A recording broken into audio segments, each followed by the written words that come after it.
Assalamualaikum warahmatullahi wabarakatuh, sahabatku para petani sawit, apa kabar? Semoga kalian selalu dalam keadaan sehat walafiat dan selalu dalam lindungan Tuhan yang Maha Kuasa tentunya.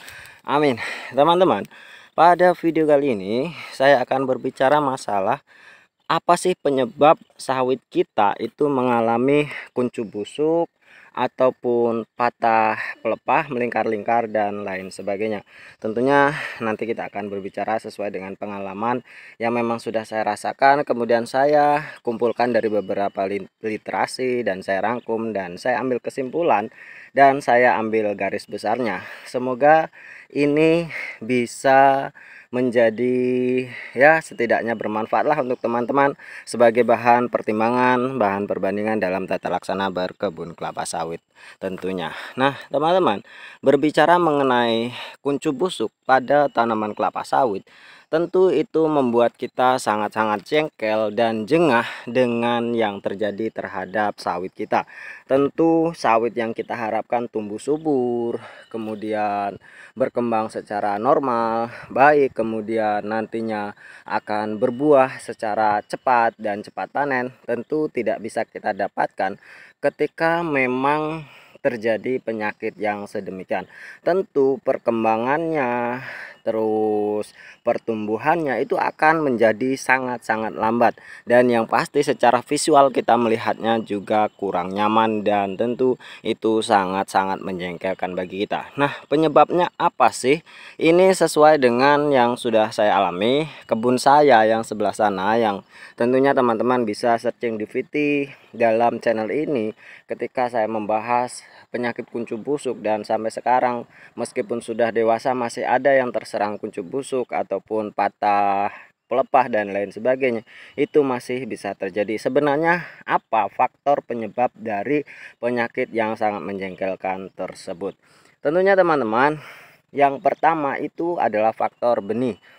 Kalau masalah faktor benih, ya kita tidak bisa dipungkiri benih-benih yang memang awalnya sudah terinfeksi jamur, sudah terinfeksi hama, itu biasanya akan lebih rentan terkena penyakit yang demikian atau penyakit kuncup busuk lah kita sebut seperti itu. Maka dari itu pencegahannya adalah kita harus memilih benih yang memang benar-benar tepat ketika di masa nursery ya, di pembenihan itu ketika kita ambil harus memang benar-benar memilih benih yang bagus, baik, subur, dan tentunya yang memang benar-benar sangat-sangat berkualitas itu teman-teman. Umur masa tanam juga harus kita perhatikan, jangan sampai umur sawit itu terlalu tua dan itu akan bisa menyebabkan penyakit yang demikian juga. Maka dari itu usahakan ya sawit kita itu usia 1 tahunan kita sudah bisa tanam di lahan.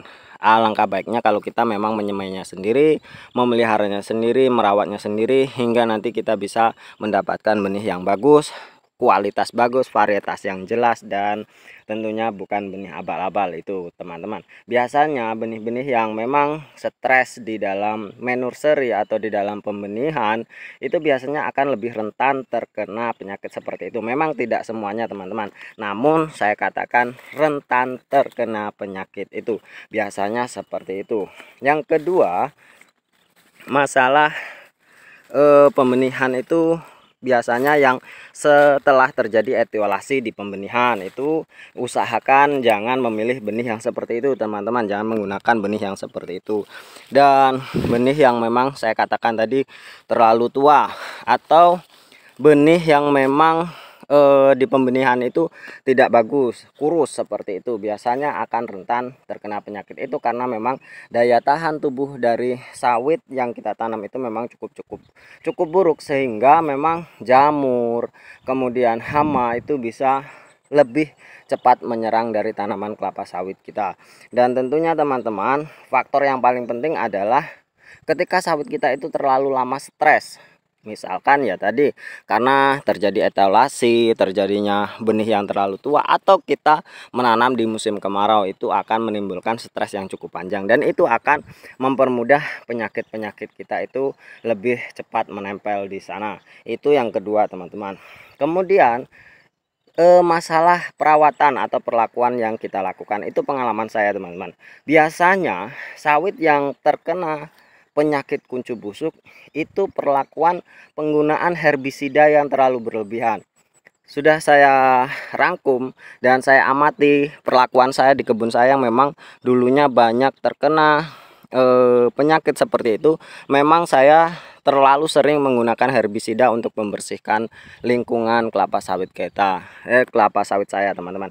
Jadi hal itu juga bisa membuat vektor-vektor penyakit itu lebih cepat datang, karena memang serangga-serangga yang seharusnya bisa menghindarkan dari penyakit itu bisa hilang karena memang kualitas lingkungan yang kita miliki di kebun kita itu cukup buruk. Kemudian efek dari herbisida juga akan membuat stres tanaman kelapa sawit kita, sehingga nanti daya tahan tubuhnya itu akan sedikit menurun atau bahkan tidak bagus sama sekali, sehingga ya tadi penyakit-penyakit akan mudah datang, dan ketika memang sudah sakit sulit disembuhkan. Itu yang sering saya lihat teman-teman. Jadi kebun-kebun yang memang terlalu sering menggunakan herbisida itu biasanya banyak sekali terkena kuncup busuk, atau kebun yang pernah terbakar atau hal lain sebagainya yang memang mengalami stres yang cukup lama. Herbisida juga akan menimbulkan stres yang cukup lama teman-teman ketika memang penggunaannya itu berlebihan. Kalau hanya sekedar sekali dua kali ya tidak masalah dengan dosis yang kecil, terutama yang ada di piringannya teman-teman. Jadi jangan terlalu berlebihan menggunakan herbisida. Itu yang ketiga. Kemudian yang keempat adalah masalah perlakuan pemupukan teman-teman. Jadi sawit yang kita tanam ketika kita tidak maksimal melakukan pemupukan itu akan lebih mudah terserang penyakit, karena fungsi dari pupuk itu salah satunya adalah membuat daya tahan tubuh dari batang kelapa sawit kita itu menjadi lebih baik teman-teman, lebih bagus, sehingga memang penyakit-penyakit yang hinggap di sana itu bisa dinetralisir oleh nutrisi yang ada di batang kelapa sawit kita. Jadi kalau sebisa mungkin sawit kita dipupuk secara maksimal, sehingga di usia 1 tahun itu memang sudah cukup besar dan sudah bisa terhindar dari penyakit-penyakit.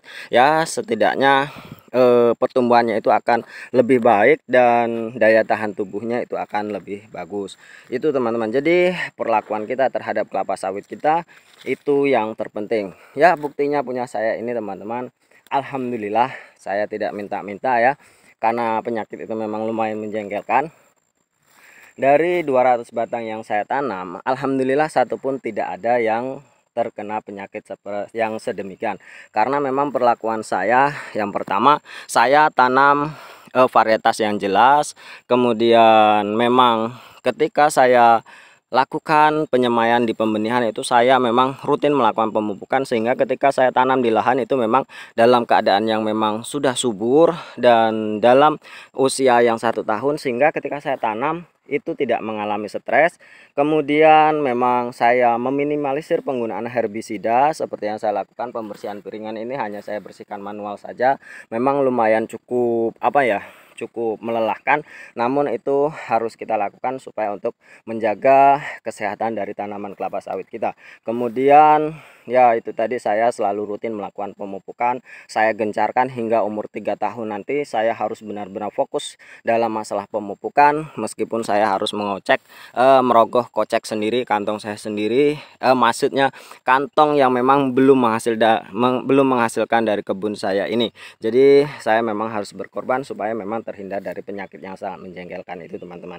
Jadi apakah itu penyebabnya jamur atau penyebabnya dari hama, semuanya bisa kita hindari ketika kita memang memiliki kualitas dalam perawatannya teman-teman. Ya kalau masih terkena itu memang sudah nasib, namun saya rasa ketika kita melakukan perawatan yang baik benar-benar itu bisa dihindari teman-teman. Saya yakin bisa dihindari, kecuali kalau kita memang menggunakan benih yang abal-abal atau memang benih yang rentan terhadap penyakit.